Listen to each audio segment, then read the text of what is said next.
don't see you. Welcome in or welcome back to the Veiled Archive. I've been a little under the weather lately, so bear with me on this one. We are conditioned by cinema and bad habits to believe that the end of the world will be loud. We expect a bang, the kinetic violence of fire, the discord of screaming, and the visible friction of war. But what if the apocalypse is not an explosion? What if the end is not a thermal event, but a mathematical subtraction? I've been spending time with a document that proposes this exact terrifying thesis. It is a novel titled Penumbra, The Unmaking of Earth.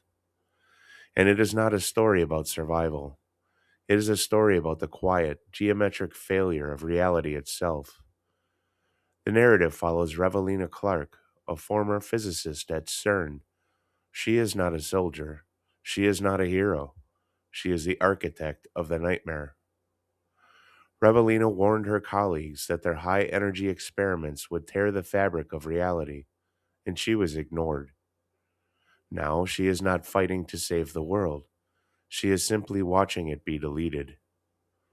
Following the breach, a phenomenon known as the penumbra begins to spread across the globe. This is not a monster in the traditional sense. It is a zone where the laws of physics simply stop. In this zone, the architecture of our existence begins to fail in a clinical, observable way. Buildings invert, gravity fails, giants of absence harvest what remains of our dimension. Revalina travels through this collapsing world, not as a protagonist seeking a cure, but as a guilty witness to an extinction she helped calculate. The horror here is hard sci-fi, because the author, H.R. Graves, is a physicist. He does not use magic to explain the collapse. He used the language of equations to describe our erasure. This makes the dread feel cold, precise, and utterly final. Revelina understands exactly why the sky is bleeding. She knows the math behind the ghosts. As the world is shaded out, the story focuses on her clinical dread as she documents the inverted buildings and the mechanical unmaking of Earth while maintaining a terrifying scientific rigor. She isn't saving the world. She is eulogizing it. It asks a question far more uncomfortable than how will we survive. It asks if we deserve to. Once you see the equations, you cannot unsee them. The primary deviation of Penumbra lies in its rejection of the survival blueprint. In the vast majority of end of the world narratives, the central thrill is derived from the kinetic energy of the harrowing escape. We are used to characters who function as survivors, individuals who utilize their environment to prolong their existence. In those stories, the world is a stage, and though the stage is burning, the actors remain the focus. Penumbra operates on a different frequency entirely, clinical dread. It does not care about the adrenaline of the chase because it understands that you cannot outrun a mathematical correction. Most horror utilizes the unknown to create fear. H.R. Graves, however, utilizes the fully understood. The horror isn't that something alien has arrived, it's that the laws of physics have been solved, and the answer is our deletion. Because Graves is a physicist, the unmaking of the world is described with the cold, detached precision of a laboratory report. This creates a specific sensory violation. Usually, when we read about a city collapsing, we expect the sensory noise of rubble and dust. Graves gives us something worse: geometric inversion. He describes a city skyline reversing its angles in total silence. He writes about light refusing to reflect off glass, not because it's dark, but because the property of reflection has been subtracted from the local equation. It attacks the part of the human brain that relies on perspective to navigate reality. It is a sensory violation that produces a physical sensation of vertigo, a distinct motion sickness caused by words on a page. Furthermore, it shifts the role of the protagonist. In standard horror, we have the victim or the hero. Here, Revalina Clark functions as a guilty witness. This is a structural rarity. Her torture is not the threat of death, it is the clarity of her knowledge. She is not confused by the giants of absence or the fracturing sky. She understands the specific variables that lead to these anomalies. Her mind is the trap because her competence denies her the mercy of mystery. In Penumbra, the end of the world is not a tragedy or a war, it is a correction. It suggests that our existence was a variable in an equation that has now been balanced. While other books look for a way to save the world, this book performs its autopsy. It demands that you sit with the discomfort of being too significant. We aren't ants being stepped on by an indifferent God. We are children who successfully solve the math of our own erasure. That intellectual weight is what sets this work apart from the loud, kinetic noise of the modern horror hegemony. The biography of H.R. Graves is as atmospheric and unsettling as the unmaking he describes in his prose. In the archive, we often find that the most potent horror comes from those who have stood closest to the light of high level human achievement, only to step back into the shade. Graves is a reclusive former physicist, a man who spent the primary years of his career within the sterile, high energy corridors of Western scientific institutions. He was a participant in the noise, the data streams, the particle colliders, and the infinite digital chatter of the modern age. And then, he performed a life scale subtraction. He did not just retire, he retreated. Currently, Graves resides in Dalat, Vietnam, a city defined by its eternal mist, pine covered highlands, and the lingering architectural shadows of the French colonial era. He lives in a colonial area house, removed from the internet, writing by the flickering single lamp of light of a lamp. He charts constellations with a telescope rather than a computer. He has traded the supercomputer for the candle and the digital archive for the leather-bound ledger. We need not invent We do not need to invent a conspiracy to feel the weight of this trajectory. We only need to look at the optics. When a man who understands the quantum mechanics of the universe, someone who has peered into the fundamental fabric of reality through the most advanced machinery humanity has ever built, chooses to live where the reception is worst, it constitutes a statement.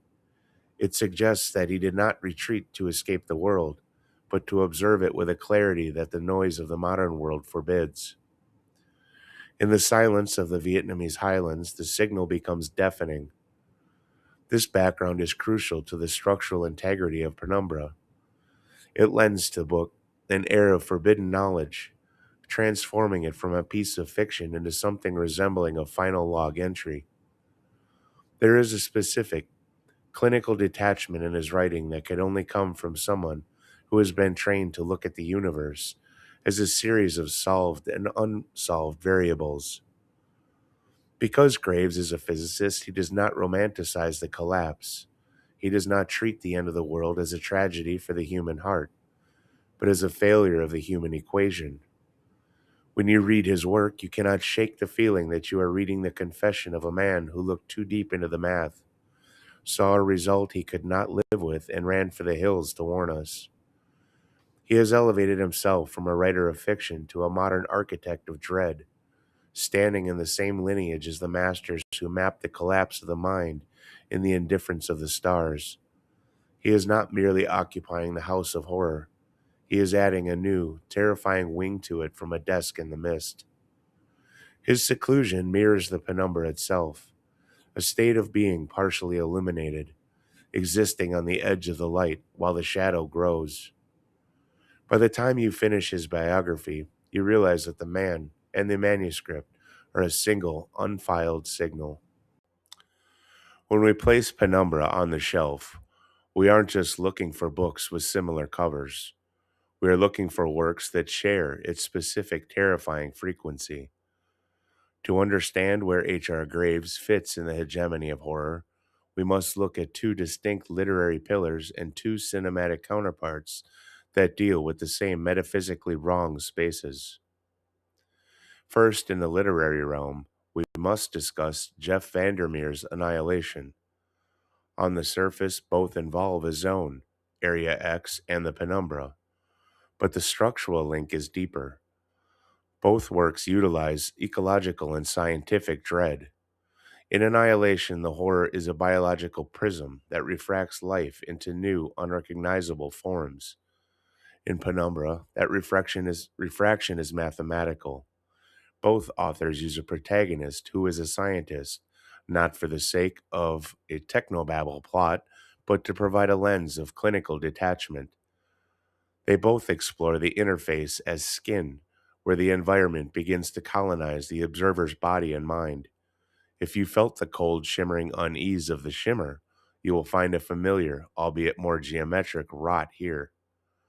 Second, we anchor this to Mark Z. Danielewski's House of Leaves. This is where the architectural horror comes into play. Leaves terrified us because of a hallway that was an inch longer on the inside than the outside. It attacked our fundamental trust in geometry. Penumbra takes that specific Navidson record, dread, and scales it to a planetary level. Instead of a house that grows and shifts, Graves gives us a reality where buildings invert and the horizon itself begins to lose its perspective. Both books demand that you sit with the physical sensation of vertigo. They both treat the architecture of our world as a fragile illusion that can be unmade by a simple shift in the blueprint. Moving to the cinematic ledger, the most immediate comparison is Denis Villeneuve's Arrival. While Arrival is often classified as hopeful sci-fi, it shares the intellectual melancholy that permeates Penumbra. Both stories center on the weight of a discovery that changes the fundamental understanding of time and existence. There is a specific hushed tone to both, a quietness that feels like holding your breath in a cold room. The way Revalina Clark documents the giants of absence mirrors the way the linguists in Arrival document the heptapods with a mixture of professional rigor and existential exhaustion. Finally, for the visceral, geometric visualizers, we look at Jeremy Gillespie and Stephen Kostansky's The Void. Though the void is a much louder, more kinetic experience, it shares the structural pillar of geometric horror. The triangular symbolism and the other dimensional intrusion in the void represent the same invasive breach found in Penumbra. Both works suggest that there is a mathematical or ceremonial order behind the chaos, a wrong math that is trying to rewrite our dimension from the outside in. In the archive, we categorize these works not just as entertainment, but as warnings. They all suggest that our reality is a solved equation, and these stories are the remainders. Penumbra sits at the center of this web, drawing the clinical dread of Vandermeer, the architectural terror of Danielewski, and the intellectual melancholy of Villeneuve into a single cohesive autopsy of the world. If you find yourself returning to these specific coordinates, it is because you, too, are an observer of the dimming. In this deep dive, we subject the manuscript to a rigorous audit of its narrative architecture. Penumbra is not merely a story, it is a construction of three distinct pillars that support its weight and ensure its clinical dread reaches the reader with maximum efficiency. By dismantling these pillars, we see how H.R. Graves has modified the traditional cosmic horror framework into something more intimate and, ultimately, more terrifying. We use these pillars to calculate the Lovecraft metric, which in this case returns a result of algorithmic illusion. Pillar A, the invasive breach, sanctuary violation. In most horror, sanctuary is a physical location, a home, a bunker, or a sacred space. In Penumbra, the sanctuary being violated is the most fundamental one we possess, the reliability of the physical laws that govern our reality. The breach occurs at Cern, a place built by the highest human intelligence to probe the secrets of existence. The violation here is mechanical and absolute. When the experiment tears the fabric of reality, it isn't just a monster that steps through. It is a metaphysically wrong space that begins to colonize our dimension. This is the mechanical failure of safety. We are used to locking doors against intruders, but how do you lock a door against a change in the value of gravity? How do you seek shelter when the architecture of the horizon itself begins to invert? The dread of Pillar A comes from the realization that our sanctuary, the very ground beneath our feet, is a fragile calculation that has been compromised. The other in this story is not a creature from the void, it is the void itself. Manifesting is a mathematical subtraction that deletes the safety of the known world. Pillar B, this is symmetrical debt, reciprocity. Horror is often a closed loop of consequence, and Penumbra operates on a devastating culpability blueprint. This is Pillar B in its purest form. In traditional cosmic horror, we are victims of an indifferent universe. In Penumbra, we are the debtors. The apocalypse is not a random disaster. It is a symmetrical debt being collected, because human intelligence was the weapon that breached the fabric of the universe. The universe responds by unmaking the humanity that dared to look too deep. Revalina Clark is at the center of this reciprocity. She is not a victim of a random cosmos. She is a participant in the hubris that triggered the erasure. The giants of absence and the geometric collapse of the cities are the manifestations of a debt that must be paid in full. It is the horror of the guilty witness. The universe in this book is not indifferent, it is reactive. It is a mirror reflecting our own scientific arrogance back at us, showing us that for every action of hubris, there is an equal and opposite reaction of extinction.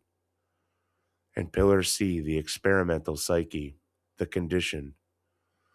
The third pillar focus is the trap of the mind. In Penumbra, the protagonist's biology and intellect are the cage. Revalina Clark is a physicist, and her condition is her competence. While a less intelligent person might find comfort in the mystery of the collapse, Revalina is denied that mercy. She understands the math behind the ghosts. She can calculate the speed at which her reality is being deleted. Her mind is the experimental psyche under observation. She documents the inversion of buildings and the mechanical unmaking of Earth with a clinical rigor that functions as her primary source of torture. The horror isn't the unknown, it's the fully understood. This is the ultimate existential entrapment, being the one person smart enough to understand exactly why you are dying, while being powerless to stop the equation from balancing itself. It suggests that human intelligence was not an evolution, but a design flaw that allowed us to build the machine of our own destruction. Through these three pillars, we see the true Lovecraft metric of the work. It uses conceptual chaos and wrong math to prove that we aren't just ants being stepped on. We are the ones who pave the road for the boot.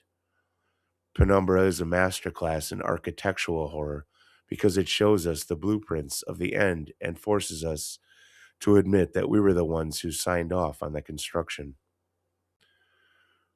When we analyze the reception of Penumbra, we find a text that is deeply polarized, which is often the hallmark of a true hidden gem within the indie horror ecosystem. This manuscript does not attempt to please the general consumer. It demands a specific type of intellectual participation that not every reader is willing to provide. To understand the reader's response, we must look at the tension between the detractors and the advocates. On one side of the ledger, we have the detractors.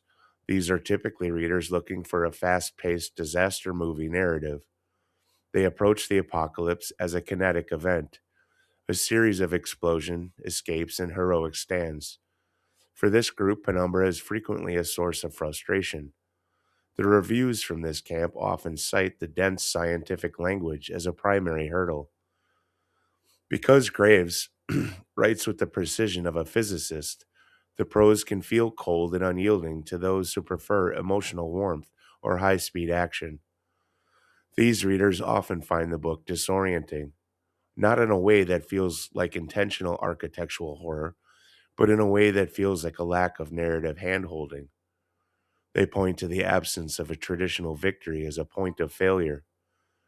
In the survival blueprint they are accustomed to, the characters are supposed to find a cure or a way to fight back. When Penumbra refuses to offer that catharsis, the detractors label it as nihilistic or overly academic. On the opposite side, we find the advocates. These are the fans of cerebral horror, who describe the book as intellectually captivating and a masterclass in atmosphere. For this audience, the very things the detractors hate are the work's greatest strengths. They do not see the dense language as a barrier, but as the clinical dread necessary to sell the premise. They appreciate that Graves trusts his readers to navigate the confusion of a collapsing reality without a guide.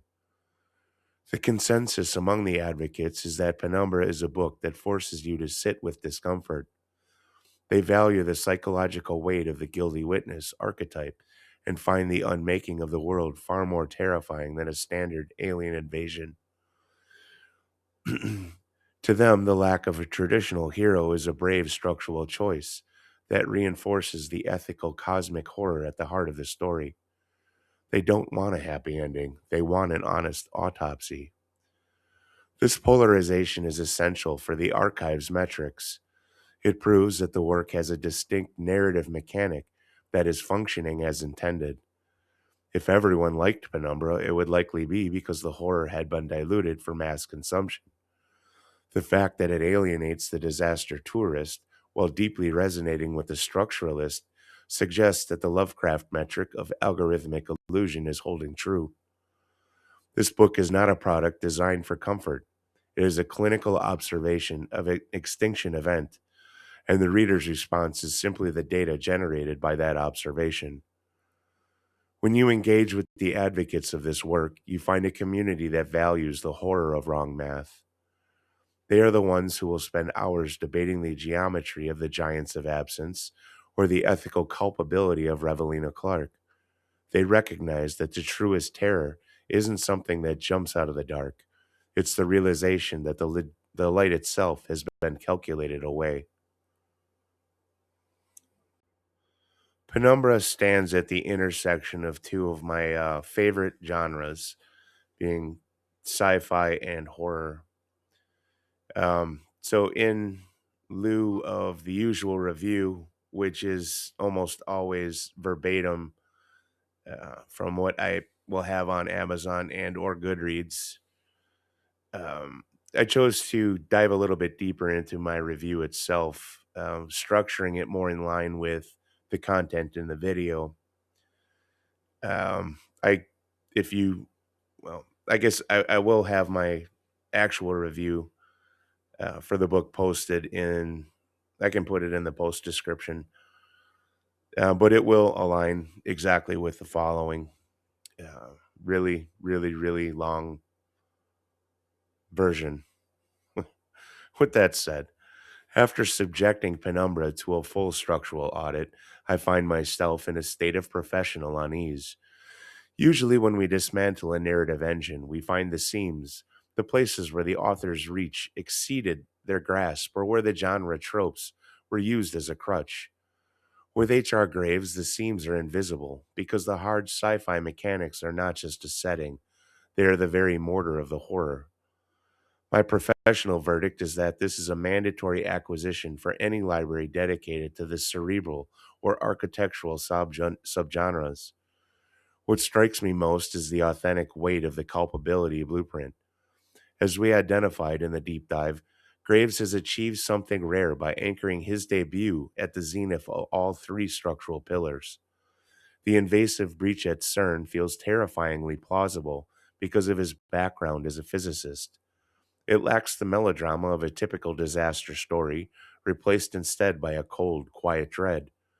When he describes the penumbra zone, where the horizon loses its perspective and buildings shift into two dimensional fractures, he isn't just writing a scene.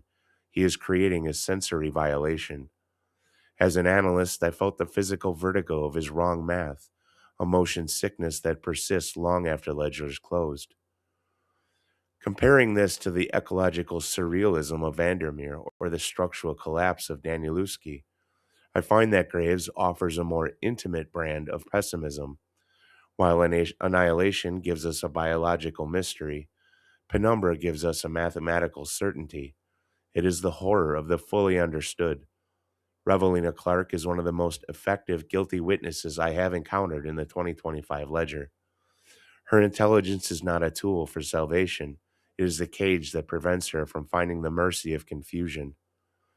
Watching her document the giants of absence with the same rigor she once used at Cern is a masterclass in character-driven dread.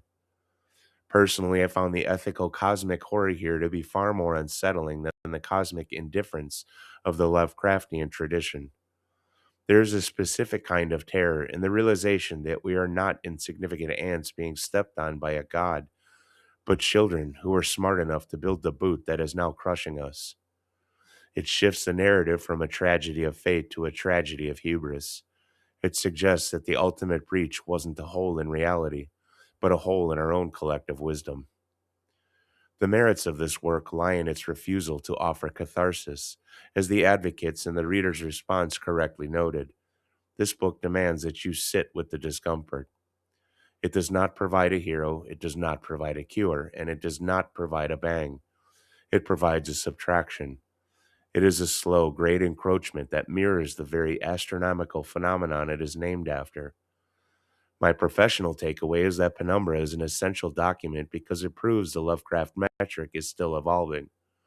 H.R. Graves sent us a transmission from the misty hills of Vietnam that is beautiful, cold, and mathematically perfect in its execution. If you prefer your horror to be a study in quiet apocalypse, if you find the scientific detachment of Arrival more moving than 100 jump scares, then you must enter this zone.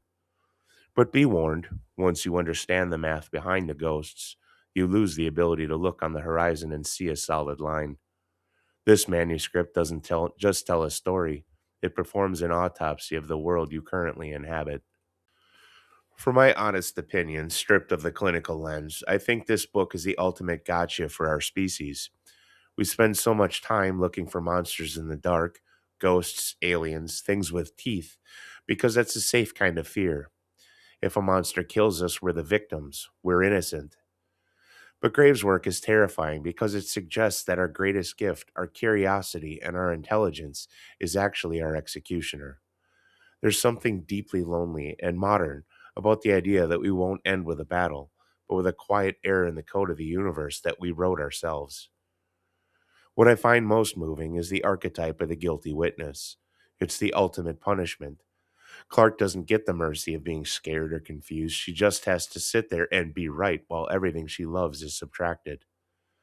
I think Graves chose to live in the midst of Vietnam because he knows that once you've seen the blueprints of how easily reality can be taken apart, you can't go back to the noise of normal life. For the channel, I think this is the gold standard. It's the kind of story that doesn't just entertain people, it changes the way they look at the horizon when they put the book down. The archive is more than just a repository. It is a community of observers who refuse to look away from the dimming. If the horror of wrong math has resonated with you, I encourage you to acquire the document for yourself.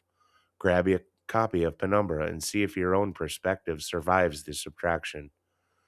But before we seal this file, I want to talk about how you can actually influence the Ledger of Dread. When you like and subscribe to this video and to the archive, it does much more than move our metrics. It changes the math for authors like H.R. Graves. In the digital penumbra we all live in, the algorithm is the gatekeeper. Your engagement acts as a signal flare, pulling these master architects out of the gray space of obscurity and placing them directly into the hands of other observers who need to see them. You are quite literally helping us map the cracks in reality by telling the machine that this kind of cerebral, architectural horror matters. The eclipse has already started. We just haven't looked up yet. If you want to carry a piece of the archive with you, visit our archive of the physical, link in the post description. You'll find designs inspired by the metaphysically wrong spaces we've dismantled today. And remember, we are committed to the future of the genre. 50% of all proceeds are donated directly to the Speculative Literary Foundation. We do this to ensure that the next generation of master architects has the foundation they need to build. This file, this has been file number 20260214 in the Ledger of Dread.